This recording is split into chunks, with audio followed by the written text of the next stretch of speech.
Assalamu alaikum wa rahmatullahi wa barakatuh. Brother and sister, welcome back to Islamic Notes channel. In the midst of the silent atmosphere of Korea, religious worship is something that is often suppressed. The people who practice their faith do so in silence, engaging in itikafurs in secret, knowing that expressing their beliefs openly could lead to consequences they never imagined. One such person is Jong Un, a young and intelligent entrepreneur, a lecturer at the prestigious Jinwoo University, a former soldier, and a student who once regretted his academic choices. With their diverse backgrounds, Jong Un and his companions share one desire: to have a mosque. But in their country, such a request is nearly impossible. The government does not allow religious freedom. They silence opposing voices and suppress expressions of faith. "I know this sounds crazy," said Kim Jae, the one who usually remains silent. "But we must get permission from Kim Jong Un himself." The room fell silent. Even though this former soldier was known for his sharp mind and clear thinking, his words shocked everyone. No one had ever dared to challenge Kim Jong Un's decisions. Jong Un, another member of the group, knew that this step could end in failure, but he also knew that without courage, hope would never become reality. That night, in a dimly lit and isolated room, they made their decision. They would fight for their right to worship.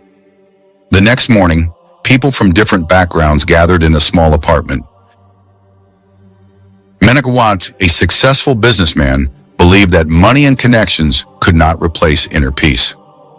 Diane, a military officer, had spent his life serving the state, only to realize that his true identity was something he had been forced to hide. Seti, a former atheist, had recently found Islam after years of questioning.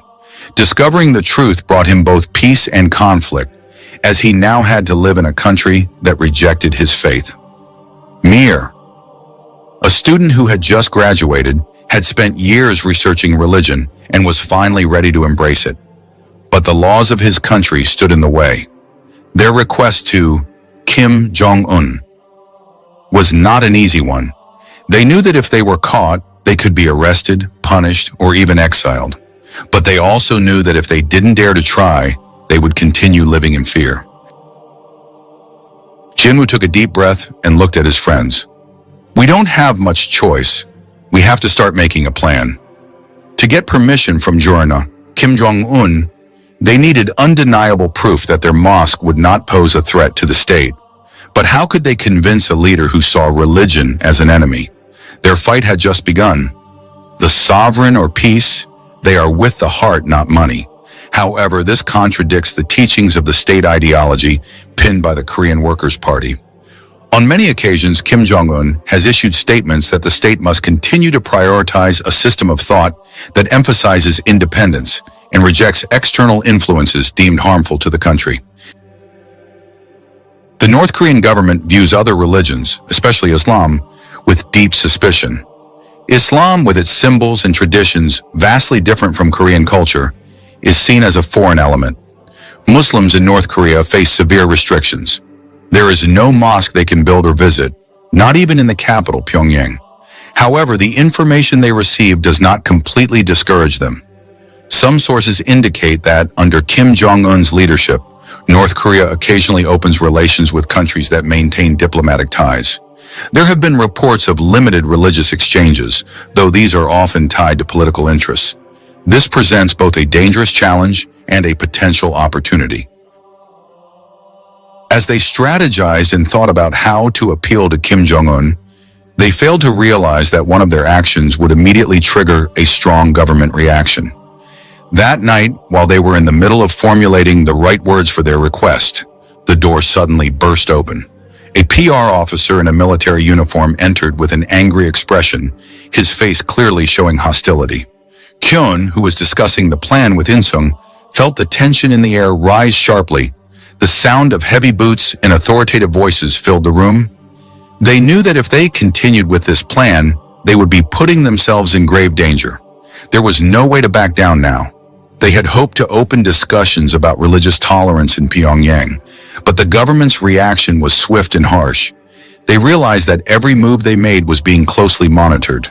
They had underestimated the extent of state control and the risks involved in their mission. Despite their confidence, a deep fear settled in. If they failed, it would not just be personal failure. It could mean severe consequences, possibly even imprisonment or worse.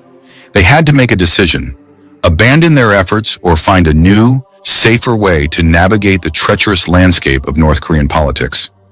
Would they take the risk, or would they be forced into silence like so many before them? The struggle that never ends. In a cold and formal room, the atmosphere was tense. All eyes were on them as an aide opened the iron door, leading to the main war room. With determined steps, they entered, carrying a mission that was far from easy. They came with full respect, bringing a request to Mangun Ajit in Pyongyang. They knew that this struggle was not just an ordinary diplomatic meeting. It was a mission to spread their faith, a belief they held as the ultimate truth. On the other side, Jong Un sat silently, listening intently. His gaze was sharp, revealing no emotion, no praise, no criticism, just an unsettling silence that made the atmosphere even more tense. They realized that even though this was their great battle, it was not something that could be won easily. One of them stepped forward and spoke. "The mosque is not just a building for us. It is a symbol of our faith, a place where we worship and unite." But the response they received was cold and firm. "We cannot allow freedom of religion to spread unchecked. Our ideology is the foundation of this country, and we cannot accept anything that threatens its stability." For a moment, the room felt frozen. Everyone present felt as if their hearts had stopped beating. They had expected a difficult answer, but hearing it directly from Jong Un crushed their hopes. Yet they refused to give up. They knew that this journey was far from over, that their greatest challenge was only just beginning. Their hopes may have been shaken, but their spirit remained unbroken. That night, they returned home with bodies full of tension. The threat had been made clear, but they were not afraid. They understood that if they backed down now, they would lose everything. "If we surrender, we will lose our own rights," one of them said firmly. With unwavering determination, they vowed to keep moving forward. This was not just about a building. It was about faith, about their right to worship, and about a struggle that would not end here. The construction of their first mosque. Even though the permit had been granted, building their first mosque was not an easy task. They knew that every step they took was closely monitored by the authorities. Every purchase of materials, every worker involved, even every word spoken, could be a matter of debate. They not only had to pay attention to the physical foundation of the building, but also had to build a foundation of trust between them and the community, which was still full of doubts. The first day in the market building they had chosen was a moment filled with mixed emotions. The location was fairly strategic, not too far from the city center, yet not too close to residential areas. However, they soon realized how difficult it was to obtain materials from many suppliers. Some had initially agreed to provide supplies, but later withdrew under pressure. Local officials scrutinized every detail of the construction, making it clear that this project was under heavy surveillance. Many meetings were held by authorities without their knowledge, discussing the project's continuation. One day, Jong Un received news that an official from the Ministry of State Security had visited the site, attempting to intimidate workers and advising them to stop work. Threats like these made them even more cautious. Yet at the same time, more and more people began to question the narrative that this mosque was a symbol of something dark and dangerous. As the still unfinished building neared completion, some people began approaching them, some with skepticism, others with curiosity. "I don't know," one man said with a faint smile. "Many religious people say that diversity can bring peace." There were also those who came forward with concerns, voicing their objections. While many were skeptical, a few were sincere. They took the time to explain that this mosque would not only serve as a place of worship for Muslims, but could also be a symbol of hope, a space for dialogue about diversity and coexistence. "We are not here to challenge the government or disrupt the existing system," one of them explained in a conversation with a local resident. "This is not something to be afraid of." Not everyone was convinced. Some still saw the project as dangerous, perhaps even subversive. Yet amidst the doubts, a small glimmer of hope began to emerge. Despite the threats and pressure they faced, they did not give up. They knew that in order to convince the public of their good intentions, they had to prove that religious diversity was not a threat but a strength. They are known as the fairies who are the Dantija. But who are they really? What is the meaning of this struggle? Is all of this truly worth the risk?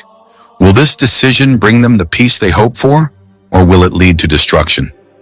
Bimak Muem must face the harsh reality of the decision they have made. They built with full conviction, but is the permission granted enough to protect them? Under Kim Jong Un's leadership, those who try to embrace this new life face great challenges. We are part of a movement that has been set in motion, yet it seems we are still far apart from one another. They ask, what is this all for? The answer is simple: for our children. What was once just a dream has now become more than just a building. It has become a symbol of their journey to find peace within themselves, even though the path they must take is full of doubts and challenges. A few months after the construction of their first mosque was completed, Pyongyang began to see small but meaningful changes. Many doubted the existence of this mosque. Some thought it was just another building in South Korea, but over time its influence began to spread. One by one, those who initially opposed its presence started to reconsider. At first, they wanted the mosque to remain just an ordinary part of the neighborhood. Most were surprised, some were afraid, but quite a few also began to think more deeply about what was really happening. Jun felt that their decision to open this mosque might have a far greater impact than they had imagined. In the silence of the night, he pondered for a long time, watching the soft light shining from the mosque they had built with great difficulty. What once seemed impossible was slowly becoming a reality. Although many challenges still lay ahead, progress was starting to show. Kim Jong Un observed from a distance. The undeniable truth was that this country was undergoing change. Many who were present felt moved, and some even shed tears. The pain that had long been hidden was now being lifted. Even though the struggle to eliminate prejudice and fear of diversity is far from over, a significant step has been taken. Kim Jong Un, who has long been known as a closed and controlling leader, is now showing a more open attitude toward this change.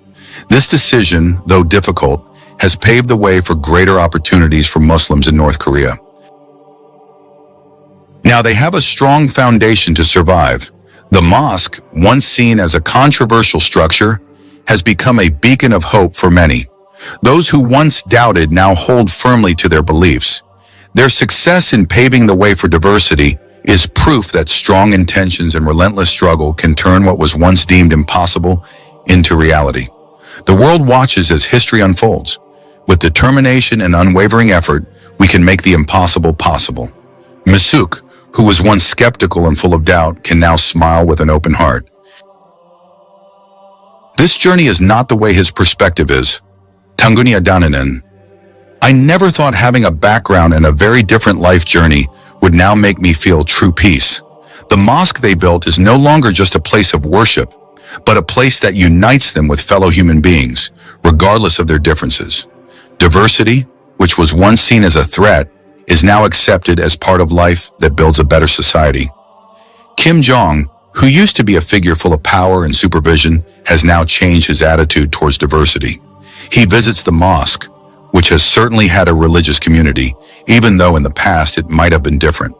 As an impression, this fosters an inclusive way of life, making people rethink their views on the world, civilization, religion, and culture. They begin to align their lives with all their presence, bringing them closer to God. This is not just about a building, but about a long journey that we have experienced together. Today, and even throughout this journey, they find peace. Not only the peace given by the mosque as a building, but the peace that is born from their hearts. They realize that true peace is when they can live harmoniously in a society that is more accepting of differences and more understanding of the importance of living side by side. And for them, that is true peace. But the journey to find that peace was not always easy. There were times when misunderstandings clouded their vision, when prejudices built walls between them and the rest of the world. Yet through patience and sincerity, they learned to break down those walls. They learned that faith is not about division, but about unity. The mosque became more than just a place for prayer. It became a home for the soul, a refuge for those seeking guidance, and a bridge that connected hearts. The sound of the adhan, once unfamiliar to some, now resonates in their hearts as a call to something greater than themselves. A call to faith, to community, to love. And so they walk forward, not as individuals bound by differences, but as a united community. They understand that true peace is not found in isolation, but in togetherness, in understanding, in embracing the beauty of diversity. This is the peace they sought, and this is the peace they have finally found. Their journey does not end here. Every day is a new step toward a deeper understanding, a stronger connection, and a more meaningful existence. They continue to gather in the mosque, not just to pray, but to learn from one another, to support each other through life's challenges, and to celebrate the blessings they have been given. The young and the old sit side by side, exchanging stories and wisdom. The rich and the poor share meals and laughter. The once isolated and lost now feel a sense of belonging, as if they have finally found their true home. And in that unity, they discover something even greater than peace. They discover purpose. A purpose to spread kindness, to build bridges where there were once walls, and to show the world that true strength lies not in power or control, but in compassion and understanding. The mosque stands as a symbol of this transformation, a beacon of hope in a world that often feels divided. It is not just bricks and mortar. It is the embodiment of a shared journey, of hearts that have learned to beat as one. And as they bow their heads in prayer, they whisper a silent promise, to carry this peace beyond the walls of the mosque, to take it into their homes, their workplaces, and their communities, to make the world, little by little, a place where everyone can find the peace they have found. Because in the end, peace is not something that is given. It is something that is built, nurtured, and shared.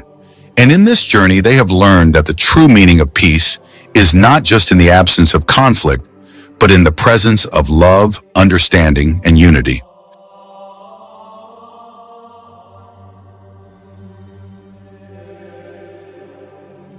This is the end of our video. If you enjoy Islamic content like this, don't forget to subscribe. See you in the next video.